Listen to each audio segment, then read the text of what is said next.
আসসালামু আলাইকুম everyone. Germany বনাম আইভরি কোস্ট দুর্দান্ত ম্যাচ হতে চলেছে। জার্মানি লাইন আপে ম্যানুয়েল নয়ার এই ভদ্রলোক গোলকিপার হিসেবে থাকবেন। ডিফেন্সের ভিতরে যদি আপনি অ্যান্টোনিও রুডিগার, জোনাথনটা, ডেভিড রাউমের মতো প্লেয়ার রয়েছে। আর ডিফেন্সিভ মিডফিল্ডে গোরেটসকা, পলোভিচ রয়েছে। অ্যাটাকিং মিডফিল্ডে Florian Wirtz, Jamal Musiala, Leroy সানের মতো প্লেয়ার রয়েছে যা অ্যাটাকিং করে সুন্দরভাবে গুছানো নিতে পারে এই দলটিকে। ম্যাচের ভিতরে আমাদের যে সীমাবদ্ধতা রয়েছে সেটা হলো ফলস নাইন। ফুল ক্রুজের মতো প্লেয়ার আমরা পাচ্ছি না, এই জন্য ফলস নাইন হিসাবে কাই হাভার্টসকে খেলানো হচ্ছে।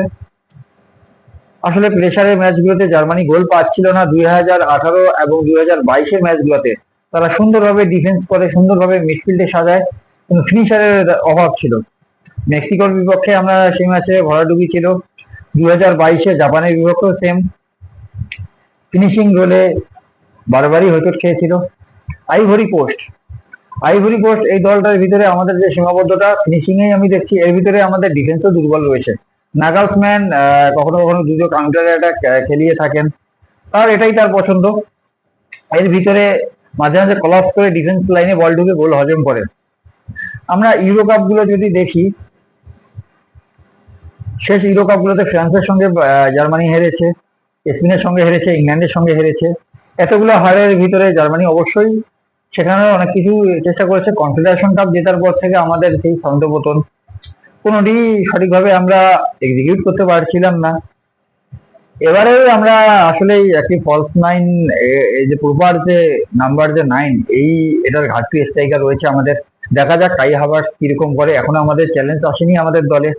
আমরা কুরাসার বিপক্ষে 7-1 গোলে জয়লাভ করলেও এখনো দুঃস্বপ্ন যখন তখন আসতেই পারে। ভরসা রেখে জার্মান দলটাতে রক্ষণ ভাগ থেকে শুরু করে অ্যাটাকিং মিডফিল্ড এবং সুন্দরভাবে যদি নিখুঁত ফিনিশিং দিতে পারে, এই দলটি জার্মানি অনেক ভালো কিছু করতে পারে। আজকের ম্যাচটি অনেক রোমাঞ্চকর ছড়াবে আশা করি। যাই হোক, জামাল মুসিয়ালা, ফ্লোরিয়ান ভিটস, লেরোয় সানে এর কাঁধে অনেক দায়িত্ব। কাই হাভার্টস কি করতে পারে, এটা আমাদের ভিতরে অনেক কিছু জল্পনা কল্পনা থাকতে পারে। রাত 2টা নাগাদ চোখ রাখুন জার্মানি খেলার, ভরসা রাখুন টিম জার্মানির উপরে, কোচ নাগালসম্যানের উপরে। আল্লাহ হাফেজ।